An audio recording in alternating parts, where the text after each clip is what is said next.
After purchasing over 300 rental properties, $37 million in apartment complexes, starting with basically no money, I've learned that most people do not know how to talk to brokers, which is why they're not finding deals. You have two main deal sources. You got owners and you got brokers. You know, the professionals whose entire job is to sell you properties and to find deals. Most people don't know how to talk to them. In this video, I'm going to share exactly what's worked for me, how I've bought a ton of deals. Over 200 of my rentals were listed by a real estate agent online. I'm going to teach you how to talk to these agents, how to talk to brokers, how to make money off of listed deals or relationships with those who actually list the properties. Oh, by the way, if you're new to the channel, my name is Christian. I bought hundreds of rental properties starting with basically no money. I was able to do this through creative finance and through building relationships with owners and brokers. This is a huge piece of how you play the game, working with those professionals who are actually out there finding the deals, bringing you the opportunities. If you can get a team of people who is constantly feeding you deals before they send them to everyone else, you're going to make a ton of money. You're going to buy a lot of real estate. How do you get to that point? Well, it starts with a basic conversation. With owners, we start with a relationship, and it may turn into transaction in the future. Brokers is the opposite way. These are salespeople. We're going to treat them like salespeople. You want to make yourself the most obvious buyer for the property. If you don't know the broker yet, you find someone who lists a property online. There's a flow we're going to go through, a few major touch points we'll have in every conversation that's going to position you. I'm going to show you how to actually get sent the deals before everyone else gets to see them. You need to treat it like a conversation about a deal, though. We are not talking about creative finance yet. I don't care if you have money. I don't care if you don't have money. You're not opening with, hey, I saw this deal online. Are they open to creative finance? Can they sell our guys? That's like calling someone saying, hello, I don't have any money and I don't know how to buy a deal. You're going to talk about the deal before you talk about the money. This follows the flow: deal, then debt, then equity. By the way, come into these things prepared. Come into these sharp. I've been sharing a journey with you guys over the last few videos with Magic Mind. It's one of my secret weapons to stay super sharp in every single meeting. They just came out with their sleep formula. This stuff is insane.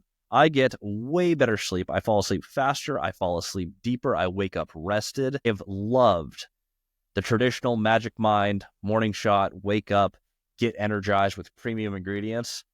I actually have a discount code for you guys below: www.magicmind.com/theownerjan. They're going to give this to you 45% off. I absolutely love this stuff. This gives me an edge in every meeting with every broker. Highly recommend you do the same.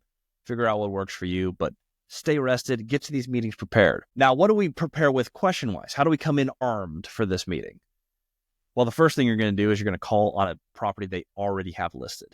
If they have a property listed and it's on market and it's ready to go, this is absolutely perfect. You're going to call on the transaction to position yourself as a buyer. This makes sense, right? Question number one, is it still available? You look like an idiot if you call and the property is not even available. You start with the deal, you find the debt, you find the equity. This works with a broker. So I'm going to call, is the property available? Question number two, generic about the area. You want to let them start selling the property to you. Let them get in their own rhythm. Or you just ask like, hey, I'm familiar with this market, not as familiar with a specific neighborhood. Tell me about the property itself. What do you know about the area? Give me some insights. General, listen, let them do their thing. Ask a specific question, ideally a negative question about the property. I see it's been on market for a while. Has there been anything that's been holding it back? Or, okay, I see what we like about the property. What is your least favorite thing about the property? A specific negative question about the property. This shows that you have some bit of skepticism. It also allows them to sell even more, allows them to present. All you're doing is just narrowing down those that you're serious. Our fourth point, the money question. How is the bank going to look at this deal? How is the bank reviewing this transaction? If they say it's a high down payment, it's because there's deferred maintenance, there's bad books, or there's low income. Either way, you're asking a ton of things about the deal in one simple question. This shows you're a professional. You navigate it. And if they say, oh, well, the bank's going to want 40% down, 40%, that's a lot. Why do you think they're going to want so much? Now they have to reveal more about the deal. Now you have unique insight, but more importantly, you've walked through the psychology of, you've talked about a transaction, general questions, close-ended questions. Now you're on financing questions. In their mind, they're going, oh, this is someone who knows what they're talking about, who is now talking about how they're going to fund and close the deal. You're farther down their sales cycle. They now believe you're ready, able, and willing to buy the property. Now, if you want to bring up creative finance in this, I usually recommend not to do that in the first call. But if it is appropriate, say there is a high down payment required, Awesome. Does it need to be taken out with bank finance, or are they open to getting creative? I'm good either way.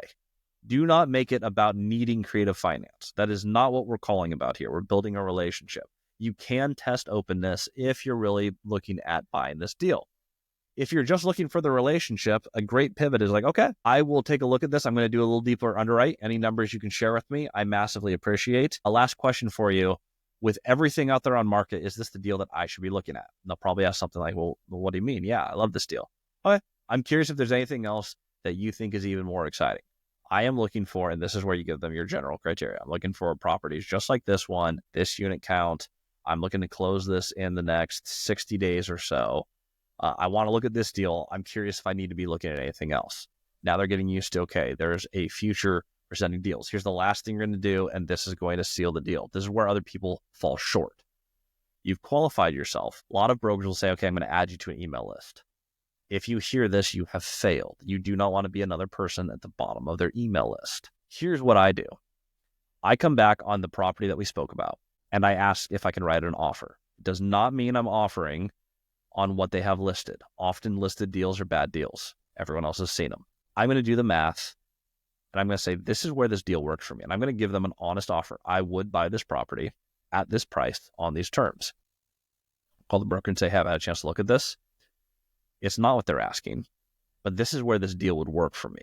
Would it be offensive to the owner if we submitted this offer, or is this worth them taking a look? Sometimes they'll say, no, it's not worth it. I don't think that's going to fly with the owner. It's like, that's totally fine. I don't want to waste your time. Sometimes they'll say, yeah, let's just get it in front of them and see what happens. And sometimes the owner actually says, yes, we can buy the deal. But if you position it this way, you've gone from I don't know you to we've talked about a deal, you've shown you're competent, and then you put an offer in front of them. If you get that offer written, you are going to be one of the next calls for this broker. They're like, I have a client who will write offers on this type of deal, and I know that they'll go all the way through the cycle of writing an offer. They have committed to giving an offer on the deal. You are in a different category. So many people stop before they get to the offer. I am not suggesting that you are going to just sling 100 letters of intent every month. I'm not suggesting that you're going to write an offer on every single thing that you find.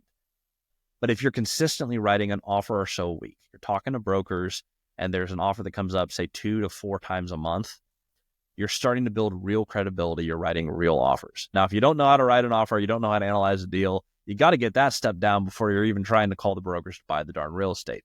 But if you're on the point where you're like, hey, I'm ready to buy a deal. I'm ready to go find my deal. I'm ready to underwrite this deal. This is how you get to the top of the list. Brokers send me deals no one else gets a shot at. And they've always done this. This was before I owned any real estate.